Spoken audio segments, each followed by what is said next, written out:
Здравствуйте. По традиции время вечерней смены и подведение итогов дня.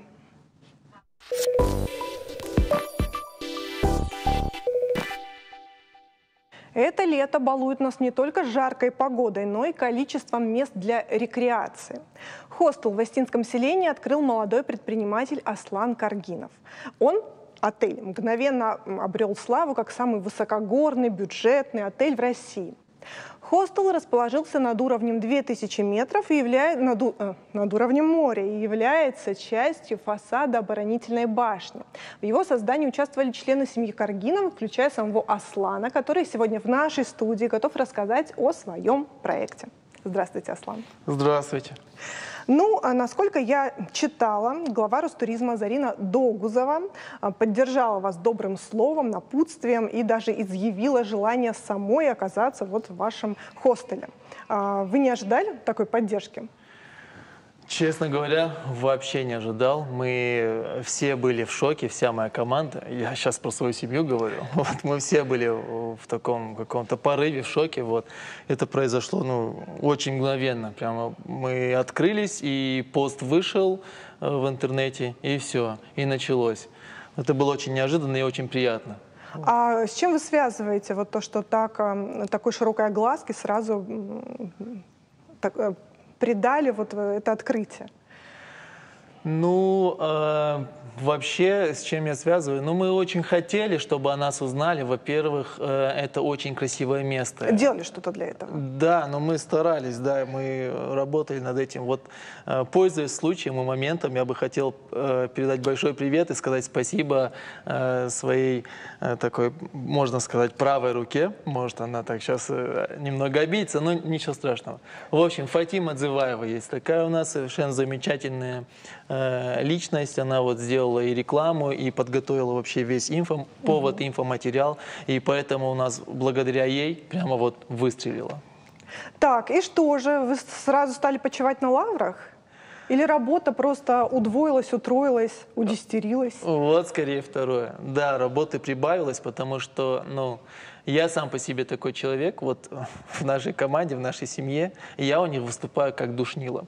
Мне вечно чего-то не хватает, вечно что-то. Перфекционист. Да, я хочу довести до идеала, но тут ведь, смотрите, вся концепция этого проекта заключается не в 3, 4, 5, 6, 7 звездах, не в люксовых условиях, а именно про природу и про объединение людей. То есть это бюджетный, это очень простой, архаичный, с таким интересным интерьером, со старыми камнями огромными, которым там более 400 лет, они там стоят уже. И, в принципе, мы двигались именно в этом направлении. Я хочу все это доработать до такого состояния, чтобы прямо человек захотел возвращаться всегда, с каждым сезоном, чтобы именно эту точку посещали больше людей. Так, хорошо, мы к тому, что вы планируете доработать, вернемся, наверное, чуть позже. Мне интересно, вы как артист балета изначально. В какой момент вашей жизни и деятельности пришла к вам эта идея создать высокогорный хостел? Так, и опять же, я выступлю как душнило и здесь. Во-первых, солист балета. Это так, для себя. У меня просто руководство мое все время, когда я выступаю по телевизору, они мне говорят: почему ты артист балета, ты наш премьер, говори, что ты солист. Вторая часть вашего вопроса отвечу. Будучи на гастролях, я всегда интересуюсь всякими необычными местами. И этих мест очень много по всей планете, в разных странах. И каждый раз, когда я возвращаюсь в Осетию домой, я наблюдаю эти горы и эти полуразваленные, такие полузаброшенные дома, старые сакли, и думаю, как же тут может быть круто, если прямо приложить свою руку и постараться. Но так как я не архитектор и ни разу не строитель, мне пришлось прибегнуть к помощи своей семьи, которая мне очень сильно помогает в этом. Вот. А вы когда вот озвучили эту мысль, что действительно такие рассуждения посещают многих из нас. Мы по возвращении из заморских стран, да, думаем, что у нас тоже хорошо, и неплохо бы этому придать цивильный вид, еще более цивильный вид. Но на этом как бы все и заканчивается, на рассуждениях. Но вот вы, когда решили это притворить в жизнь, да, и озвучили эту идею своим родственникам, вас на смех не подняли? Нет, они просто всегда получают от меня видеозвонок из какого-нибудь необычного места. К примеру, 2 года назад был на гастролях в Румынии, и там есть такой замок Бран, но это его официальное название, а в простонародье замок Дракулы. И вот он прямо на скале с выступом, с таким прямо стоит, красивый весь такой. Я вот хожу там и смотрю и думаю, ну такой же тоже у нас можно построить, почему бы нет? Вроде как сил много, но когда ты начинаешь свой первый проект, это очень сложно. Вот, но у меня пока пороха много, энергии хватает, поэтому я буду стараться делать еще какие-то проекты. Ну хорошо, там был граф Дракула, если верить историкам некоторым, то Влад Цепиш. Да. У нас такого нет. Зато у нас есть что? Зато у нас есть, вот что первое на ум приходит, знаете, там... От нашего хостела можно прогуляться до смотровой площадки буквально за 9 минут. Спокойным темпом. Когда вы поднимаетесь на площадку, на смотровую, видно внизу старое село Галят, еще одно место, очень крутое, еще одно классное место для туристов, которые любят старые постройки и вообще архаичные какие-то места. Ночью там столько звезд, вот. Вчера вечером мы там сидели, пили чай, который мы нарвали там же, мяту, заварили его, на ковриках расстелили, прямо всей командой там и сидели. И вот этот Млечный Путь, он прямо над тобой. Это просто очень завораживает на самом деле. Вот у нас есть это. У нас есть молчаливые горы, которые заставляют задумываться над тем, как раньше жили наши предки, над тем, как раньше жили там наши отцы, потому что мой отец родился именно в этом селе. И я вот часто думаю, как же он тут в машинке-то играл? С камнями, что ли? Ну, то есть у нас есть то, над чем можно подумать.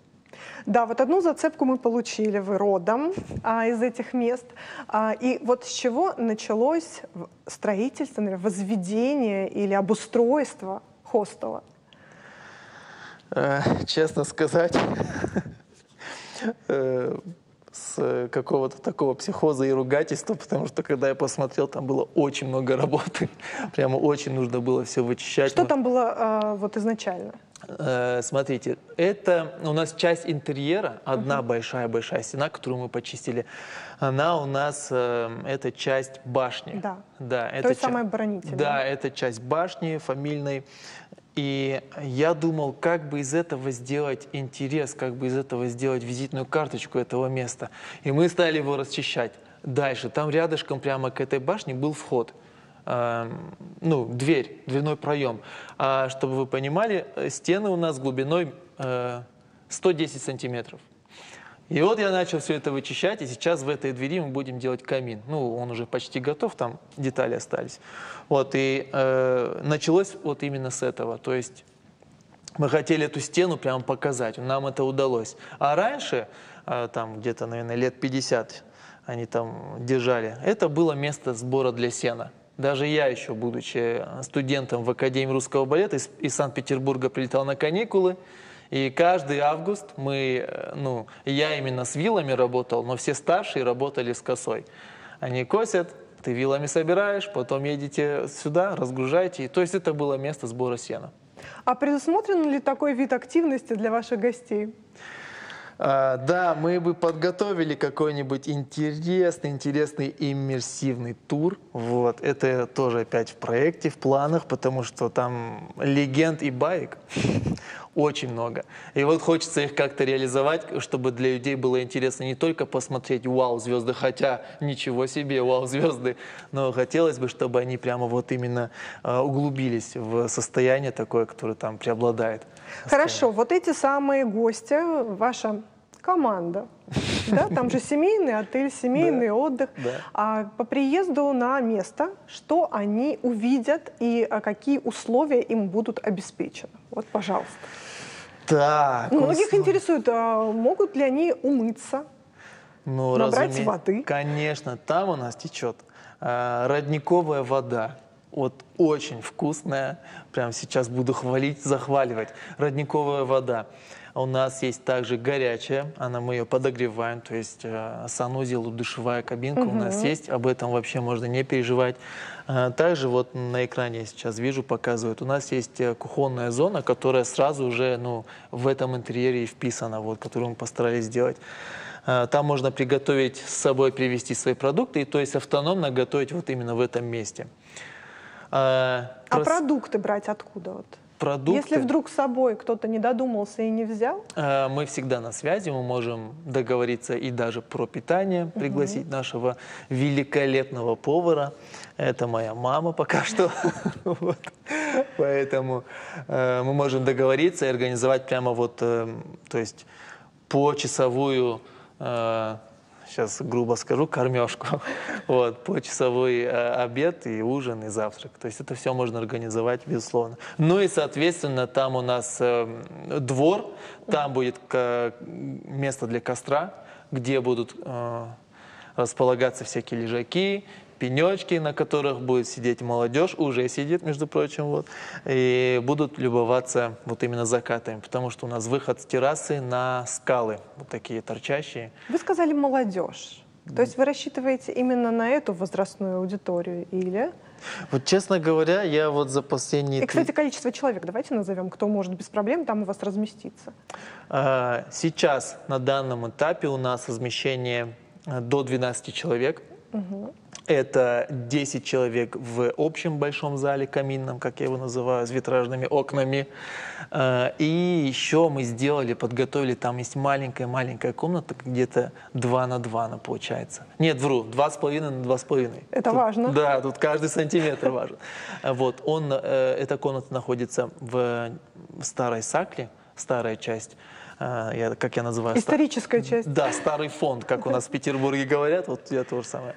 В старом фонде. И вот эта маленькая комнатка покрыта вот известняком, побелка известковая. Да. И мы оставили все в этом ключе, просто освежили, обновили. И там есть маленькие 2 окна и большая кровать. Вот. И это очень классно, когда ты просыпаешься и смотришь в это окно, и там видно прямо скалы торчащие, которые на тебя смотрят, и солнце тебе слепит прямо. Ну, красочно, красочно. И все же вернемся к возрасту гостей. Вот, я хотел сказать, что за последние 3 недели, как мы вот открыты, я не заметил там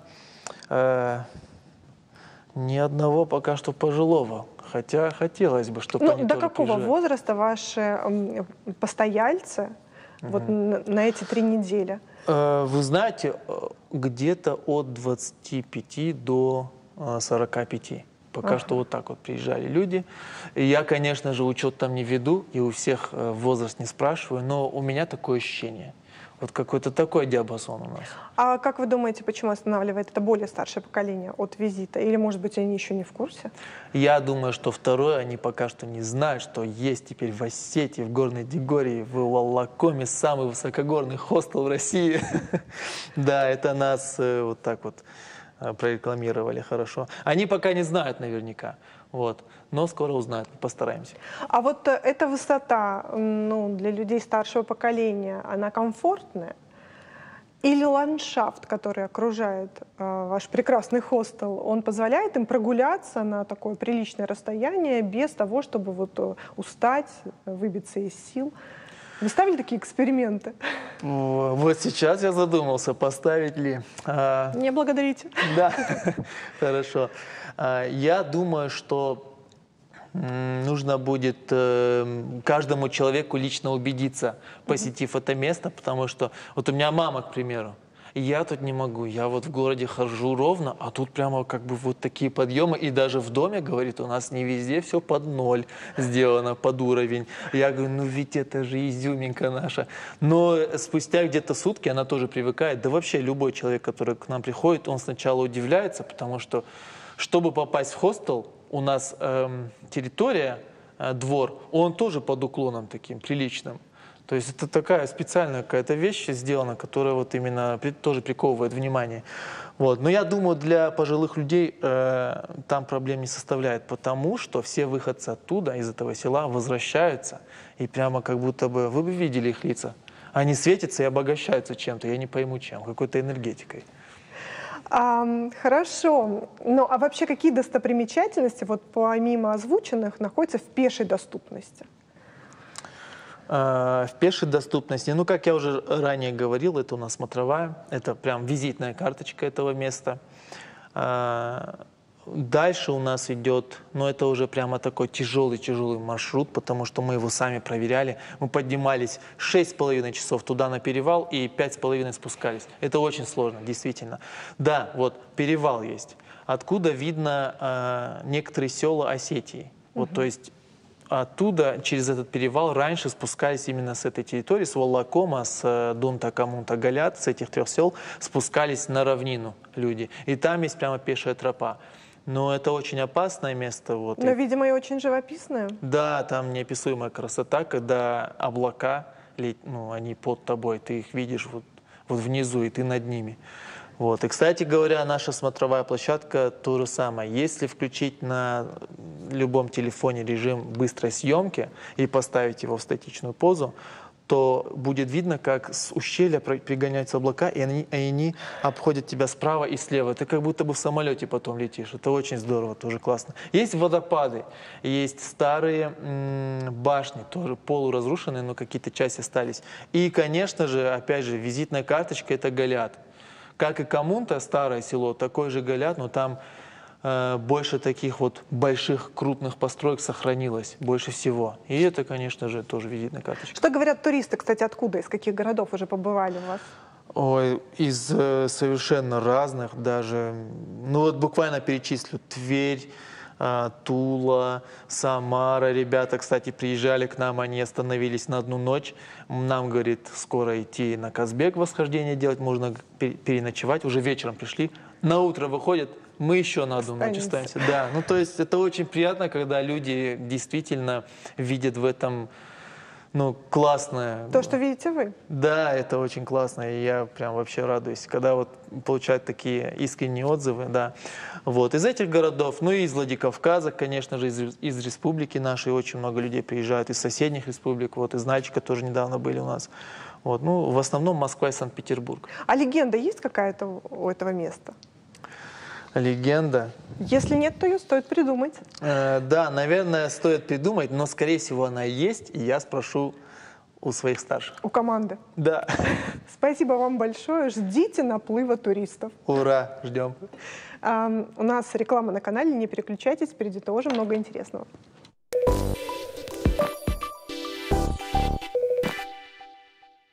Во Владикавказе реализуется проект «Победитель конкурса фонда президентских грантов» «Гениус Локи. Владикавказ, Москва». В его основе идея осмысления владикавказскими подростками культурного кода города, обращение к специфическому феномену городского пространства – гению места. Что подразумевает под собой это понятие, кто и как помогает ребятам в работе, расскажут наши гости. Итак, у нас сегодня Галина Майербековна Тейбиева, руководитель Северокавказского филиала Госмузея изобразительных искусств имени Пушкина. У нас Растан Тавасиев, художник, и участница проекта «Лада» Платова. Верно? Да. Все, будемте знакомы. Здравствуйте. Ну, давайте скажем немножко о самом проекте. Возможно, кто-то о нем еще не слышал. Пожалуйста. Ну, давайте я начну, да, все-таки. Потому что это проект Северокавказского филиала Государственного музея изобразительных искусств имени Пушкина. И этот проект уже часть такого устоявшегося, наверное, направления нашей работы. Это работа с подростками. Арт-резиденции подростковые проходят уже во второй раз. Если вы помните, я надеюсь, наши зрители знают результаты первой арт-резиденции «Алани Катинс», которую мы провели в прошлом году. Вместе в партнерстве с командой замечательной наших друзей Музея современного искусства Пермь, подростковая арт-резиденция, в ходе которой ребятам тоже было предложено исследовать город и создать свой образ города. А затем эти рисунки мы трансформировали в слайды для гобо-проекции. И сейчас эти 20 проекций, представляющие собой такую тотальную световую инсталляцию, мне кажется, они пользуются огромным успехом и у жителей города, и у туристов. Да, кроме этого был создан аудиогид по этим местам, и расположен он на международной туристической платформе Easy Travel. И должна отметить, что даже разработчики этой платформы писали нам, как они довольны тем, что такой проект появился на их ресурсе. И продолжением этой работы является как раз сегодняшняя тоже арт-резиденция, но теперь уже в нее вовлечены подростки и Владикавказа, и Москвы, как мы понимаем. Это называется проект «Гений места. Владикавказ. Москва». Прошла серия лекций, прошла серия дискуссий, где ребятам рассказали и показали методику исследования города, городской среды, где их познакомили с тем, что такое искусство в городском пространстве. И вот как раз с этим понятием «гений места». И 27 августа во Владикавказе будут презентованы 10 художественных объектов, которые создадут участники Владикавказки этой арт-резиденции. Они все будут где-то в центре города. Будет такое специально организованное шествие. Каждый автор расскажет о своем проекте.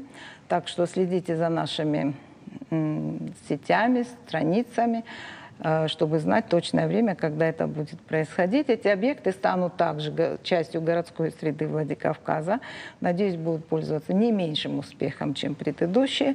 Вот. А московские ребята сейчас работают над... Они тоже создадут художественные произведения, но уже в цифровом формате. Они разрабатывают логотип этого проекта, они разработают маркеры для объектов, которые сделают наши ребята. И будут созданы еще и подкасты на основе этих лекций, дискуссий и записей, которые были сделаны. Будут созданы подкасты, которые лягут опять-таки в основу аудиовизуального гида, который будет результатом и тоже этой арт-резиденции. И пользователи этих ресурсов, наверное, смогут в этом гиде, даже не выезжая в Осетию, узнать, что такое культурные коды этих двух городов. А вот сам термин, он ведь пришел к нам из римской мифологии, да, то есть это покровитель, дух какого-то места. Конечно. Да, вот мне интересна подоплека, да, этого названия, то есть что должны прочувствовать участники проекта или в какой контакт вступить с этим гением места, чтобы вот воплотить задуманное в жизнь. Ну вот как раз об этом и шла речь на тех лекциях, на тех дискуссиях, которые проходили онлайн. И здесь есть участница нашего проекта, которая может, наверное, нам рассказать, что же для нее это такое. Ну, вообще для каждого гения места это что-то свое. Для кого-то это какая-нибудь кафешка, сам город, какой-то определенный человек или какое-то время. Вообще, проходя проект, я решила разработать и поискать какие-то местные особенности архитектуры. Из них я выявила две особенности. Это пристройки и заборы. Они все похожи. Ну, они очень разные все, но очень похожи, потому что они показывают личные границы человека. В итоге я решила их обвести, получается, их границы, и получился мой проект как-то. Ну вот сейчас как раз мы работаем над этим проектом, над его реализацией. А 27-го уже можно будет увидеть, заинтриговали. Что это такое. А вы, то есть на что вы хотите, на чем вы хотите заострить внимание вот в своем проекте? Наверное, то, как люди отстаивают свои границы. То есть пристройки же, они бывают разные. Они бывают легальные, нелегальные, небольшие, маленькие. Кто-то пристраивает себе целые этажи. Или дома, подъезды. Да, я просто ходила по своему району и фоткала. Эти пристройки только с моего района, но таких очень много по городу. Вот. Лада, но дело в том, что вот до этого не раз мы говорили об этом в эфирах, что туристы, они ну, наверное, не то что ужасаются, но эти пристройки для них это какие-то уродливые наросты на теле города, да, скажем так.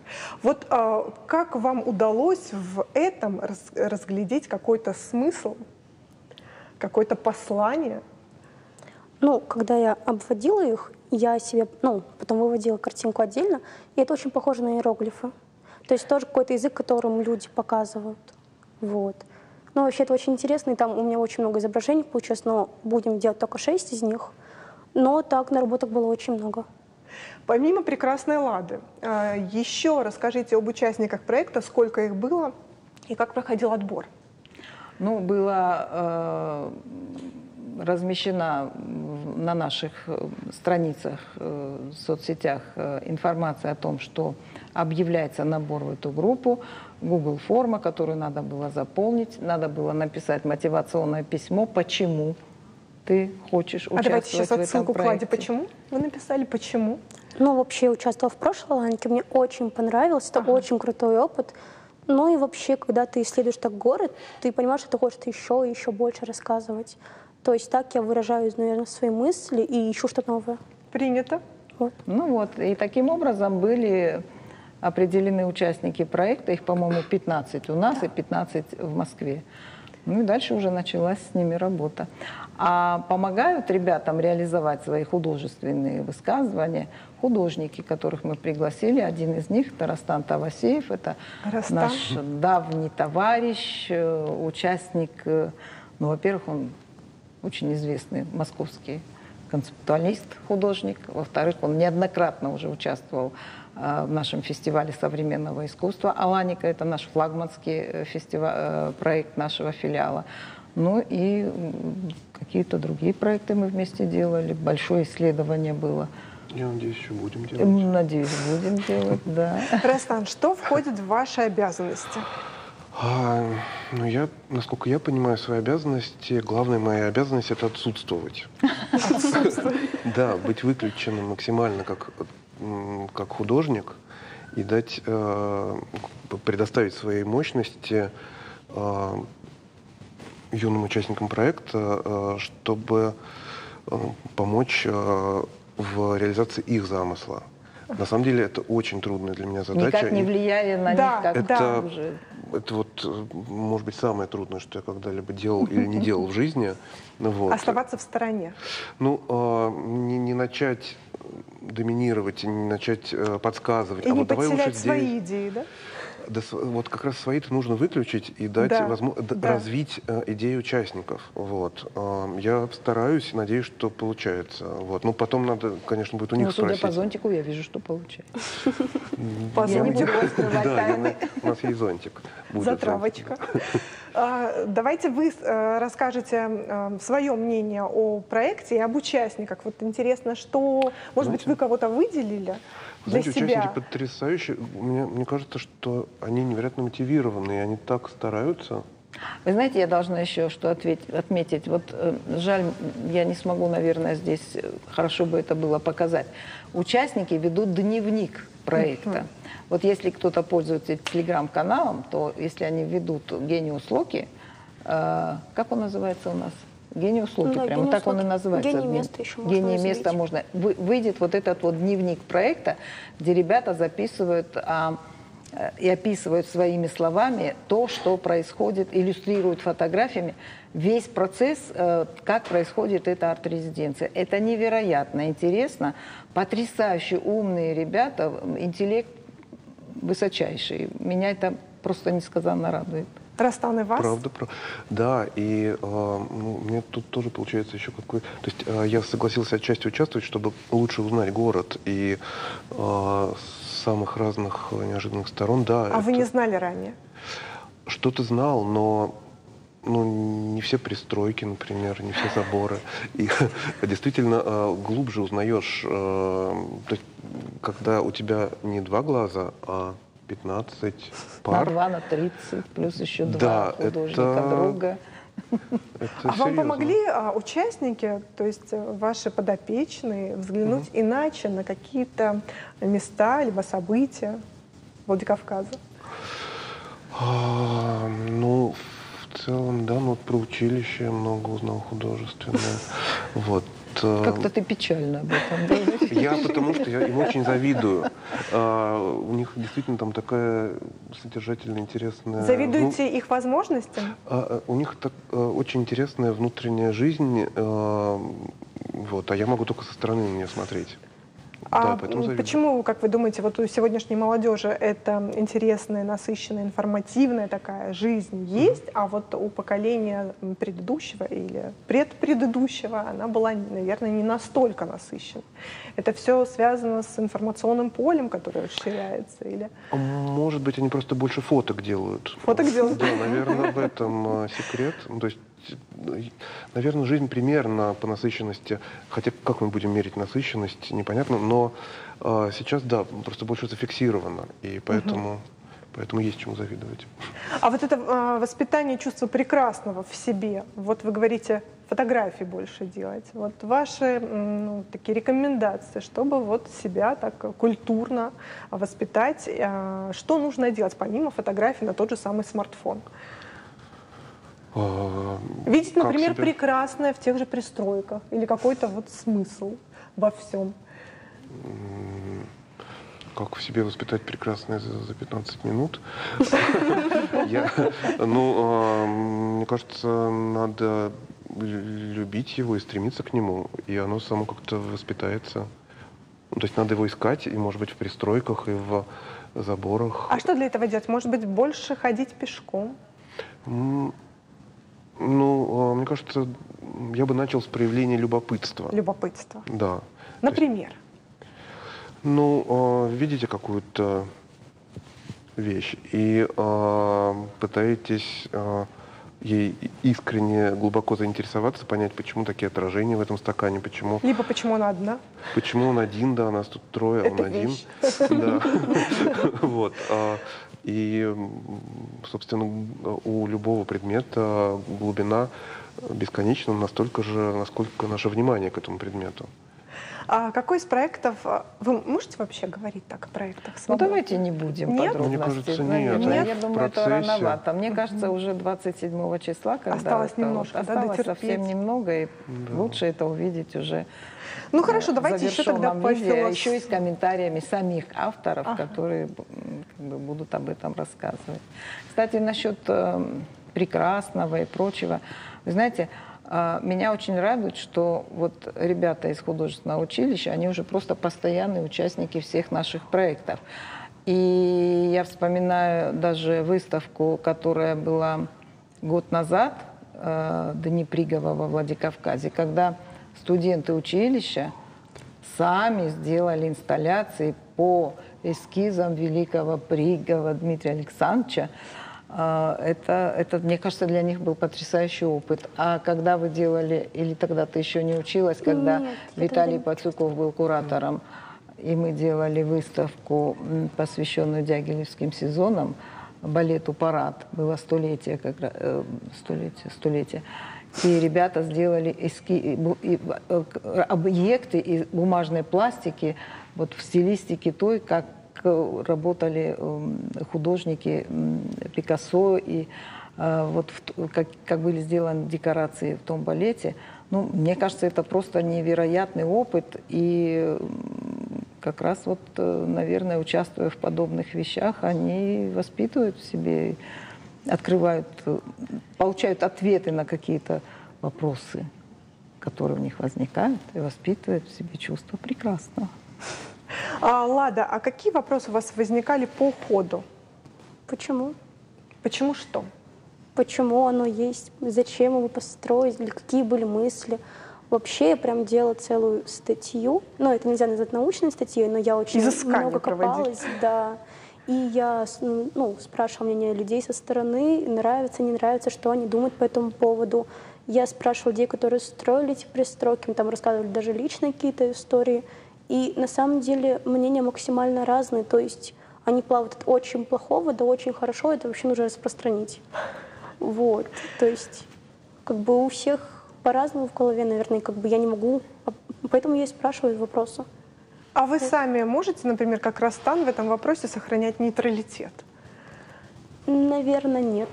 У меня есть какое-то такое копание. Я считаю, что пристройка — это не самое хорошее, потому что, ну, можно нарушить какую-то архитектурную планировку. То есть, например, я даже узнала, что если свет попадает в комнату на 6 метров, значит, это освещенное помещение. Если нет, то оно будет темным, и его нужно будет дополнительно как-то освещать в дневное время. Это тоже нарушается, там какой-то воздух может мешать соседям тем же самым. То есть даже были некоторые там судебные разбирательства. Поэтому я считаю, что нужно немножечко ограничиваться. Как Если далеко можно возможно. зайти в искусстве? Да. И в конечном итоге это может повлиять и на зрение. Да, и на зрение, и там на дыхание. Надеюсь, вас слышат те самые любители пристроек. А сейчас они нелегальны, и их сейчас не делают. Ну, будем надеяться. Единство человека и окружающей среды. Мы в результате, в итоге вот этой всей работы можем этого добиться? Вот у ребят можем вызвать это ощущение единства себя и окружающего пространства? Насчет Ну вот мы же единства. сейчас живем в такое время, когда мы немножко отстранены не только от зданий, но и друг от друга. Да? Нет вот этого тесного контакта между нами. А тут нужно, ну, наверное, пропитаться любовью или каким-то теплым чувством по отношению к тому пространству, в котором мы живем. Вот это получится? Но это вне всякого сомнения. Если бы у ребят этого ощущения не было, они бы этим не занимались. Но каждый это чувство испытывает к какому-то определенному месту, к какому-то определенному событию, к какой-то личности. В том-то суть этого феномена гения вот места. как вы в этом считаете, заключается. зрители, публика сможет это почувствовать? Зрители, публика, наверное, смогут почувствовать и понять, к чему лежит душа у того или иного автора этого проекта. Это совсем не значит, что это совпадет с настроениями зрителя. А взглянуть Но, на может город быть, зритель иначе? для себя откроет Да. что-то новое. И именно вот, мне кажется, это может быть одним из таких значимых результатов этого проекта. Зрители по-другому посмотрят на свой город, на место своего бытования, и, может быть, к нему будут немножко по-другому к нему относиться. Я надеюсь, изменится в лучшую сторону. Будем надеяться вместе. Что ж, ждем с нетерпением и любопытством. Спасибо вам за вашу работу. Реклама на канале. Не переключайтесь.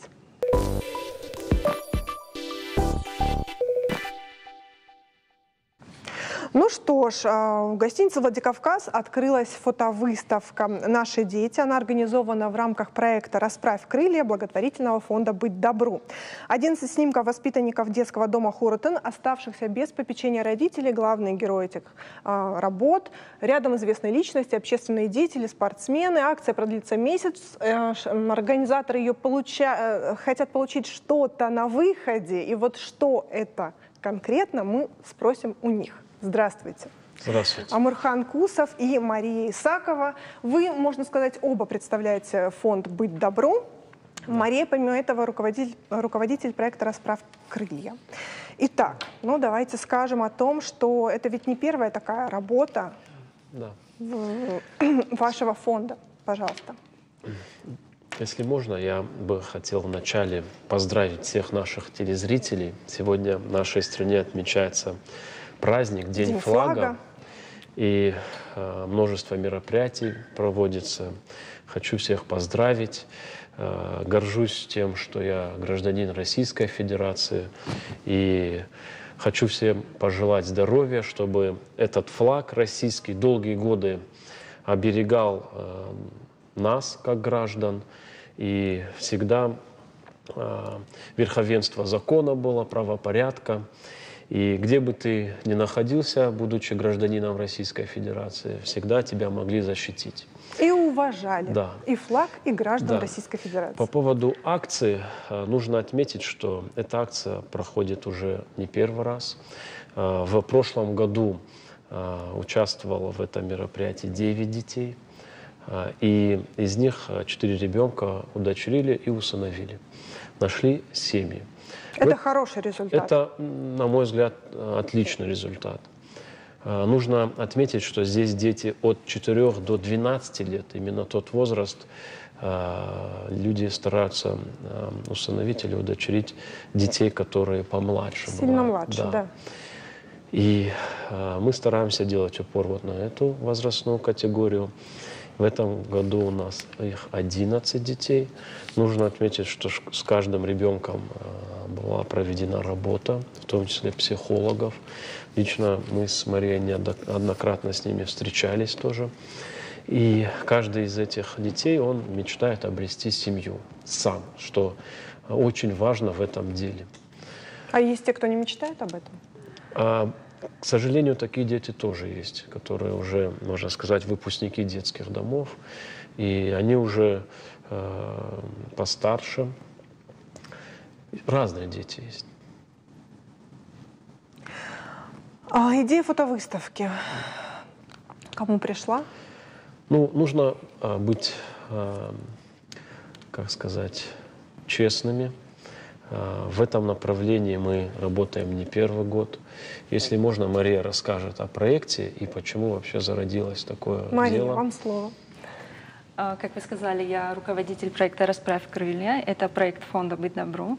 «Расправь крылья» — это проект помощи в основном выпускникам детских домов. В нашей республике, как и по всей стране, выпускники детских домов часто нуждаются в сопровождении при социальной адаптации после выпуска. И идея этого проекта была именно помощь выпускникам детских домов. Ну, также, как вы поняли, мы оказываем помощь и нынешним воспитанникам, вот непосредственно детского дома Хуратен. Также мы бывали в разных других домах, интернатах, детских домах. Стараемся общаться с ребятами еще до выпуска, чтобы они знали, что они могут обратиться к нам за любой помощью. Это может быть психологическая помощь, медицинская помощь, юридическая помощь. Также любые обычные бытовые проблемы, с которыми они столкнулись и не могут их решить. А в чем нуждаются вот те же самые выпускники детских домов? Вот вопрос очень хороший. Буквально сегодня читал на эту тему литературу. На мой взгляд, более 80% выпускников детских домов, они не подготовлены к жизни вне социального учреждения. К сожалению, большинство не умеет готовить. Элементарно они привыкли к тем условиям, хорошим условиям, которые созданы в социальных учреждениях. И для них очень тяжело адаптироваться. Это социализация. Конечно же, это вопросы, связанные с профориентацией. Дети не знают. У нас дети, которые проживают с семьями, не могут определиться в будущей профессии. Вы представляете, как сложно ребенку, находясь в социальном учреждении, определиться в будущей профессии, когда, можно сказать, ты сам себя делаешь с юных лет. И поддержки, в принципе, со стороны только государство тебе может помочь, или твои же друзья из того же интерната. Поэтому очень важно в том числе их и мотивация. И вот 3 направления: социализация, мотивация, профориентация, которые использует Мария в своем проекте, они очень важны. Мы практически большинство ребят, выпускников детских домов, знаем. Здесь нужно отметить и выразить благодарность руководителям интернатов наших, которые являются, можно сказать, родителями этих детей. Также хочу отметить роль Министерства труда и социального развития. Все мероприятия в этом направлении у нас проводятся совместно. И есть у нас органы опеки в каждом районе республики. И огромное им спасибо, потому что труд этот может быть для кого-то не виден, но это колоссальный, очень сложный труд. Как-то так. И вернемся к самому проекту. Почему вы решили разместить на этих работах детей вместе с известными личностями? Как видно, потому чтобы привлечь дополнительное внимание. Да? Но вот как сами знаменитости отнеслись к этому делу и как дети смогли ли вот установить этот контакт? Потому что для действительно эмоциональной такой хорошей работы, фотоработы, нужно с ребенком как-то договориться. Конечно. Нужно отметить, что мы подбирали именно тех известных общественных деятелей, там, спортсменов, выдающихся личностей, театральных, творческих. я видела, да, деятелей. Да, именно тех, которые сами являются родителями. Угу. И очень приятно осознавать, что для этих людей, которые пришли на фотосессию, они настолько внимательно относятся к нашим детям. Так, это, как сказать, не наши дети, это наши с вами дети. Внимательно. Но каждому организовали подарок. Вот это же такие тонкости, о которых мы не озвучиваем. Мы не говорим им: приходите с подарком для ребенка. Они сами приходят и даже вот везут ребят там в различные торговые центры, и что хотят, то им приобретают. Но нужно также добавить, что эта фотосъемка проходит в таком развлекательном, красочном месте, где у людей также есть возможность и пообщаться. И вы знаете, хочу выразить от лица нашей команды большую благодарность нашим героям второстепенного плана, которые активно откликаются и подключаются к этому мероприятию и также стараются информационно поддержать это. В том году, если вы видели, тоже мероприятие проводилось, и многие блогеры, российские, международные блогеры, например, Арина Тревел, опубликовала у себя в блоге. И я, честно вам сказать, был вынужден общаться с такими странами, как Казахстан, Узбекистан, Туркменистан, откуда только не звонили люди, вот настолько дети им понравились, все хотели познакомиться, узнать подробную информацию. Ну, это такая приятная В этом году мы Арину Тревел не приглашали, чтобы нас снова не беспокоились, чтобы не была она такой международной акция. И хочется, конечно, выразить благодарность еще и тем родителям, которые уже стали приемными. Ведь это очень серьезный и большой труд, и это не просто. И поэтому, опять-таки, органы опеки проводят ряд мероприятий для того, чтобы человек более подготовленно подошел к вопросу усыновления, удочерения.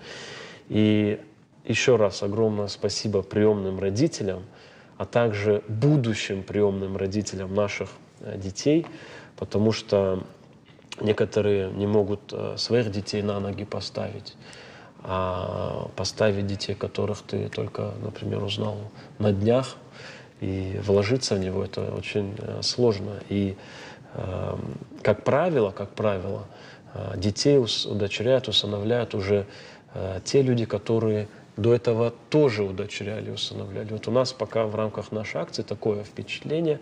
Опять-таки, это не официальная статистика, но вот то, что мы видим своими глазами.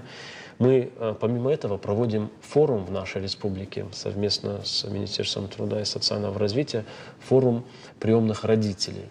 Ежегодно проводим, приглашаем родителей, с ними работают специалисты, рассказывают о лучших практиках и так далее. И когда я вижу этих родителей, мне так бывает радостно, что все-таки дети находятся рядом с ними, потому что они вкладываются в них, в их образование, в их будущее, элементарно в их здоровье, понимаете? У нас есть дети в интернатах, у которых есть проблемы со здоровьем. И, конечно, самая главная задача и самое сложное — это, конечно, пристроить такого ребенка в семью, потому что, как правило, родители хотят здоровых детей. И здесь, опять-таки, я хочу поблагодарить органы опеки республиканские, интернаты. Они находят таких семей, так сами семьи тоже себя проявляют. И вот очень радостно, что такие дети с проблемами здоровья, где расходная часть, сами понимаете, это реальность такова, что расходов на ребенка, это лекарства, различные препараты и так далее, не маленькие, они берут таких детей и опять-таки вкладываются в них. За это им большое спасибо. Мария, а что ими движет, по-вашему? Тем, кто берет приемных детей? Вот, например, тех же детей с проблемами здоровья. Вам удается вообще контактировать с ними, поддерживать? Ну, с родителями, непосредственно, которые хотят усыновить детей, я уже не контактирую. Этим занимаются специальные люди, органы опеки, директора этих детских домов. С теми, кто усыновил, удочерил? С теми, кто собирается усыновить, с теми, кто усыновил или удочерил, с ними я непосредственно не контактирую. Ну, вопрос очень интересный, Мария. Вот Согласна. мы проводим это мероприятие, и на самом деле, что испытывают эти люди, можно по-разному судить, да? Конечно, вот последний ребенок, которого удалось пристроить в семью совместно, это вот ребеночек с проблемами здоровья был, где я был непосредственно задействован. Хочется отметить, что это, мне кажется, все-таки дано выше как-то, знаете, вот. И, как правило, это те люди, которые отзывчивые, добрые, хотят сделать какое-то доброе дело по жизни, да. Вот мне последняя семья как сказала. Они из Москвы, мы, говорит, часто занимаемся благотворительностью, помогаем интернатам, детским домам и так далее. Но я, говорит, хотел свою вот такую широкую, добрую душу вложить в одного ребенка. И хотел попробовать. И вот взяли ребенка, конечно, очень радостно, мы с ними на связи, да. Есть общение, есть диалог. Конечно, хочу отметить, насколько приятно видеть, когда ребенка принимают и другие дети, если таковы есть в семье, да, особенно с проблемами здоровья. Это такие тонкие, конечно, эмоции. В нашем регионе несколько интернатов, детских домов. Нужно отметить, что желающих усыновить и удочерить очень много в нашей стране. Это большая очередь. И то есть любой человек из нашей страны может усыновить ребенка, например, из Северной Осетии. Да? Но опять-таки, по моему впечатлению, что я чувствую, опять-таки, это не официальная статистика. Вот люди прям хотят ребенка из Осетии. Вот почему? Не знаю. Вот, наверное... Скромно сказала Амурхан. Да, хотят вот из Осетии. Ну, наверное, это еще и способ, я имею в виду усыновить, взять ребенка из детского дома, когда у тебя есть свои дети, это еще и способ воспитать своих детей, воспитать в них человечность. Как вы считаете, Мария? Ну, я думаю, вот Амурхан очень много раз сейчас поблагодарил этих людей, которые усыновляют и удочеряют детей, из детских домов берут. И если у них есть дети или единственного. И я хочу сказать, что я считаю, что эти люди реально делают этот мир намного лучше. Я вообще считаю, что вот маленькое доброе дело уже сделало этот мир лучше, а они делают такое большое дело. И для своих детей, как вы уже сказали, если у них есть дети, и посредством того, что они усыновили другого ребенка, и стараются этим своим детям донести, как это важно, какой-то большой поступок, и от этого мир становится только лучше. Ну и, наверное, одни из тех людей, кто делает большое дело и делает это неустанно, это вы. Спасибо вам за это большое. Вам большое спасибо. Мне в голову пришло такое дело. Я когда-то работал в Министерстве труда и соцразвития, и именно в отделе стационарном, который курировал в том числе дом-интернат «Забота». Ну, вот в народе дом престарелых. И я помню взрослых мужчин, женщин, которые приходили к нам в кабинет, плакали. И я помню их слова. Я их спрашивал, у вас дети есть? Дети есть. Мы, говорит, от них уходим. Мы, говорит, не можем с ними. Они нас обижают, не кормят там, и так далее, и так далее. То есть ряд причин довольно-таки, в том числе и серьезных. Я так удивлялся, думаю, представь, вот родители сами уходят от своих детей. И родители не смогли воспитать своих детей так, чтобы в старости им было комфортно. Но я могу сказать о тех детях, которых я лично знаю, выпускниках детских домов. Например, возьмите детский дом «Ласка» на Гизельском кругу. Насколько руководители учреждений вкладываются в детей, что их выпускники, я у них учусь быть воспитанным, культурным, начитанным и так далее. Вот Арине Ивановне хочу большое спасибо сказать, Феликсу Тменову и многим другим. У нас Дурдурский интернат великолепный, я бы сказал. Вообще все наши социальные учреждения образцовые на всю страну. Я закончу. Спасибо им и вам. Спасибо. Это все, о чем мы хотели рассказать вам сегодня. Будьте здоровы, всего вам доброго. Увидимся совсем скоро.